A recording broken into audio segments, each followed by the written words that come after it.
Hello everyone, myself Saiba Khan. Welcome to Saiba MLT education. तो previous class में हमने staphylococcus Orius देख लिया था। उसके पूरा डिटेल में समझ लिया था हमने उसके बारे में, जो भी उसकी प्रॉपर्टीज़ हैं, मार्फोलॉजी वगैरह सब कुछ। आज की क्लास में हम लेकर आए हैं जो स्टेफाइलोकोकस ओरियस है उसको शॉर्ट में जो भी उसकी इंपॉर्टेंट पॉइंट है सिर्फ हम उसको ही डिस्कस करेंगे। ठीक है, तो शुरू करते हैं। सबसे पहले हमने देखा है कि स्टेफाइलोकोकस क्या होता है। ग्राम पॉजिटिव कोकाई होता है, इसका डायमीटर 1 mm का होता है। ये कैसा प्रेजेंट होता है, तो ये बंच में प्रेजेंट होता है। ठीक है, ग्रेप लाइक क्लस्टर के फॉर्म में ये प्रेजेंट होता है। ठीक है, अब जो स्टेफाइलोकोकस होता है उसको टू फैमिली में या टू क्लासेस में कैल्सिफाई किया गया है, micrococcaceae then streptococcaceae. Micrococcaceae contain and two subclasses, micrococcus then staphylococcus then streptococcus contain only streptococcus. जो माइक्रोकोकस और स्टेफाइलोकोकस होता है वो कॉप्स पॉजिटिव होता है, कैटलिस पॉजिटिव होता है। देन स्ट्रेप्टोकोकस होता है वो कैटलिस नेगेटिव होता है। ठीक है, आई होप यहाँ तक का सभी को क्लियर हो गया है। ये पिछले क्लास में भी हमारा अच्छे से कवर हो चुका था।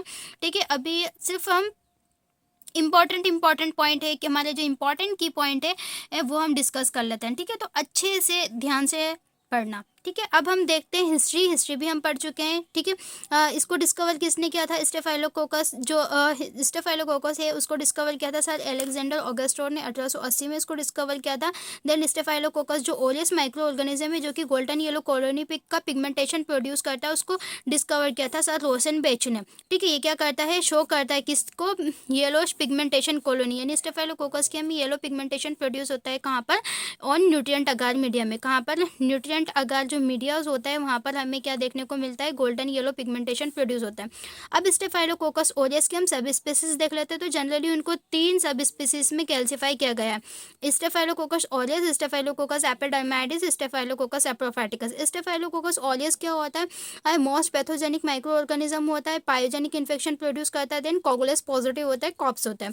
ठीक है, स्टेफाइलोकोकस एपिडर्माइडिस और सेप्रोफाइटिकस के बारे में देख लेते हैं। तो ये दोनों ही क्या होते हैं? अपॉर्चुनिस्टिक कमल सेल्स होते हैं। ये क्या करते हैं? डिफरेंशिएट करते हैं किसको? कोगुलेस एंजाइम के थ्रू हम इसको डिफरेंशिएट करते हैं। ये इसमें एपिडर्माइडिस और सेप्रोफाइटिक दोनों ही कंडीशन में कोगुलेस टेस्ट इसका नेगेटिव होता है। ये एपिडर्माइडिस जो होता है स्किन का नॉर्मल फ्लोरा होता है। क्या होता है? Normal flora of skin. और जो स्टेफाइलोकोकस एपोरोफाइटिकस होता है ये नॉर्मल फ्लोरा होता है किसका? हमारा जीआईटी ट्रैक्ट का नॉर्मल फ्लोरा होता है। ठीक है, अब जो स्टेफाइलोकोकस एपिडर्माइडिस होता है ये जो हमारे इम्यूनो कॉम्प्रोमाइज पेशेंट होता है उसमें इन्फेक्शन प्रोड्यूस करने के लिए क्या होता है? ये कैपेबल होता है। तो ठीक है, तो यहाँ तक का क्लियर हो गया होगा। अब हम स्टेफाइलोकोकस ओरियस के बारे में बात कर लेते हैं। स्टेफाइलोकोकस ओरियस क्या होता है? जनरली ये कैटलिस और कोगुलेस पॉजिटिव होता है, फेकल्टेटिव एनारोब्स होता है। ठीक है, नॉन मोटाइल होता है, कोई मोटिलिटी नहीं होती, स्पोर्स का फॉर्मेशन नहीं करता। ओकेजनली ये इसमें कैप्सूल्स प्रेजेंट होता है। ठीक है, ये क्या प्रोड्यूस करेगा? गोल्डन येलो पिगमेंटेशन प्रोड्यूस करता है। कहाँ पर गोल्डन येलो पिगमेंटेशन देखने को मिलेगा? तो न्यूट्रिएंट अगार में गोल्डन येलो पिगमेंटेशन प्रोड्यूस करता है। बीटा हीमोलाइसिस कॉलोनी हमें देखने को मिलती है कहाँ पर? ब्लड अगार में। ब्लड अगार में क्या करता है? हीमोलाइसिस प्रोड्यूस करता है। कौन सा हीमोलाइसिस प्रोड्यूस करता है? Beta haemolysis. जनरली 4 टाइप के हीमोलाइसिस होते हैं, अल्फा, बीटा, गामा और डेल्टा हीमोलाइसिस प्रोड्यूस करता है। ठीक है, अब ड्रग रेजिस्टेंस होता है। ड्रग रेजिस्टेंस या ड्रग्स को रेजिस्ट करने की जो एबिलिटीज होती है वो प्रेजेंट होती है। तो क्या होता है? मिथिलीन रेजिस्टेंस एबिलिटीज के अंदर प्रेजेंट होती है। अब हम इसके एंजाइम देख लेते हैं। कोगुलेस, हीट स्टेबल थर्मोन्यूक्लियस, डीऑक्सीराइबोन्यूक्लियस जिसे डीएनएस भी बोलते हैं, स्ट्रेप्टोकाइनेस और अदर हाइड्रो नाइडेस, लाइपेस और प्रोटेस एंजाइम जो होते हैं प्रेजेंट होता है। देन अब हम देखते हैं कोगुलेस टेस्ट। कोगुलेस पॉजिटिव और कोगुलेस नेगेटिव। कोगुलेस क्या होता है? पैथोजेनिक माइक्रो ऑर्गेनिज्म होता है, टॉक्सिकोजेनिक होता है। ये क्या करता है? कॉप्स में येलोइश पिगमेंटेशन प्रोड्यूस करता है। कौन करेगा? Staphylococcus Orius. कहाँ पर प्रोड्यूस करेगा? ऑन हमारे न्यूट्रिएंट अगार मीडिया में के अंदर। ठीक है, अब कौन सा नेगेटिव होता है यानी कि नॉन पैथोजेनिक होता है। इसमें व्हाइट कलर की कॉलोनी देखने को मिलती है। व्हाइट कलर कॉलोनी कौन प्रोड्यूस करता है? सेप्रोफाइटिकस और एपिडर्माइडिक डिस। ठीक है, अब हम इसके टॉक्सिन्स देख लेते हैं। टॉक्सिन कौन कौन से होते हैं? स्टेफाइलोकोकस जो ओरियस होता है वो 4 टाइप के टॉक्सिन को प्रोड्यूस करता है या 4 टाइप ऑफ हिमोलाइसिस प्रोड्यूस करता है। कौन कौन सा हिमोलाइसिस हो गया? अल्फा, बीटा, गामा और डेल्टा हिमोलाइसिस। ये 4 हिमोलाइसिस जो होते हैं वो कौन प्रोड्यूस करता है? हमारे स्टेफाइलोकोकस माइक्रो ऑर्गेनिज्म है उसका टॉक्सिन्स प्रोड्यूस करता है। ठीक है, ये जो 4 हिमोलाइसिस होते हैं ये क्या करते हैं? मेम्ब्रेन डैमेजिंग टॉक्सिन होते हैं, मेम्ब्रेन को डैमेज कर देते हैं। यहाँ कहाँ एक्ट करते हैं?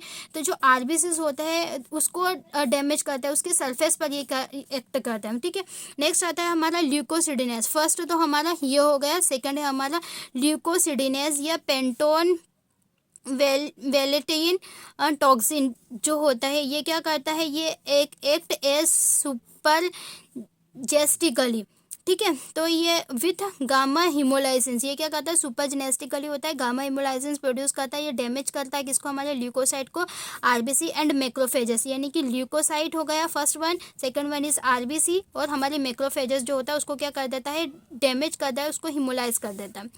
प्रोड्यूस हिमोलाइटिक एंड ल्यूकोसिडल एक्टिविटी, क्या प्रोड्यूस करता है, हिमोलाइटिक और ल्यूकोसिडल एक्टिविटी प्रोड्यूस करता है। कौन प्रोड्यूस करता है, हमारा ल्यूकोसिडिन या पेंटोन वेलेक्टिन टॉक्सिन प्रोड्यूस करता है।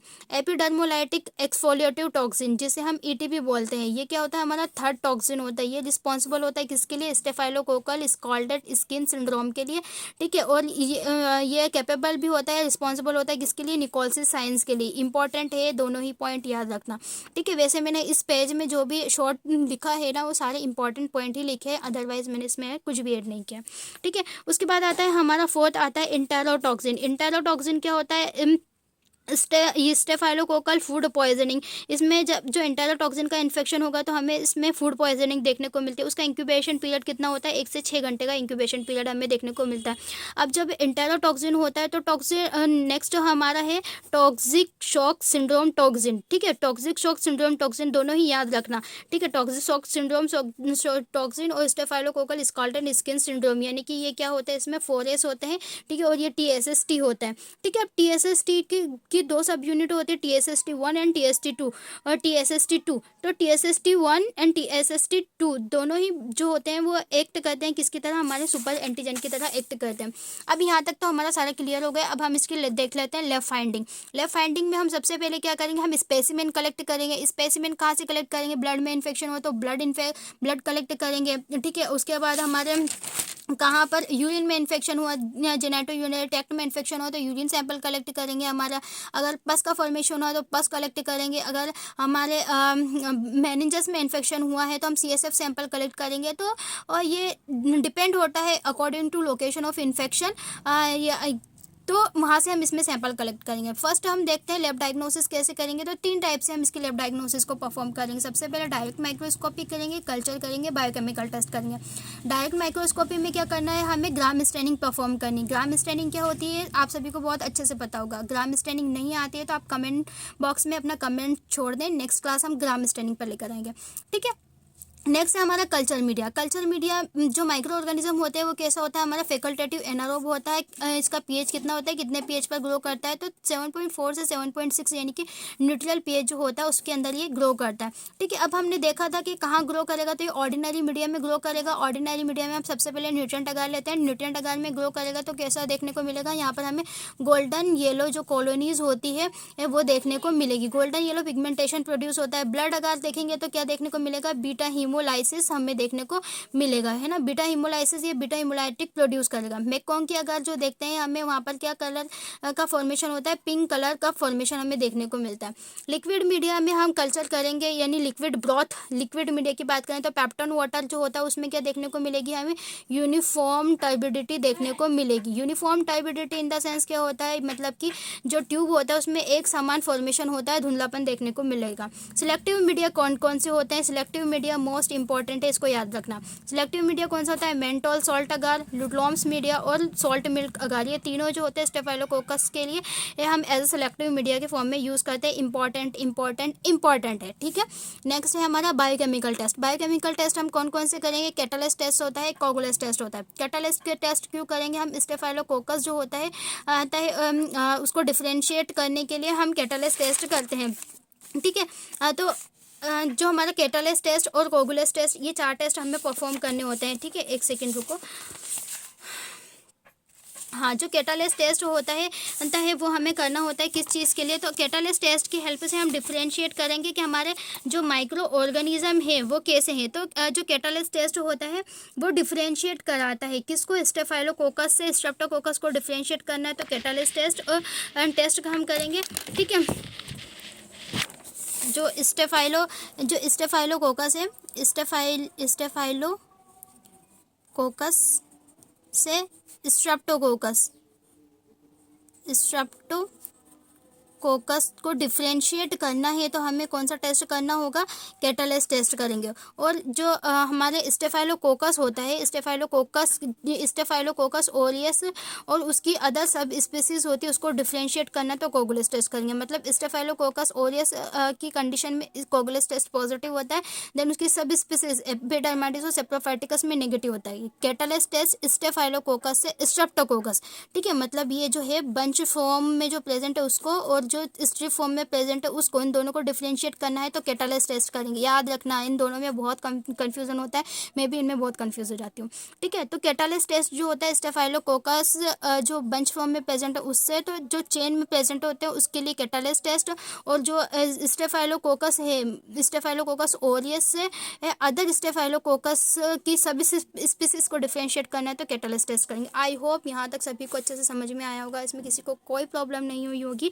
मैंने इसको बहुत अच्छे से, बहुत शॉर्ट में, सब तरीके से आपको समझाने की पूरी कोशिश कर दी है, ठीक है। फिर भी आपको नहीं समझ में आया तो आप अपना कमेंट बॉक्स में छोड़ सकते हैं, ठीक है। फिर मिलते हैं हम एक नए लेक्चर के साथ, तब तक के लिए tata bye bye, take care, thank you so much. आप सभी वीडियो को लाइक ज़रूर करें, ठीक है, और चैनल को सब्सक्राइब भी कर लें। देन अपने क्लासमेट के साथ, अपने फ्रेंड सर्कल में चैनल की लिंक को और हमारे चैनल को ज़रूर शेयर करें, ठीक है। फिर मिलते हैं हम एक नए टॉपिक के साथ, तब तक के लिए ख्याल रखिए अपना।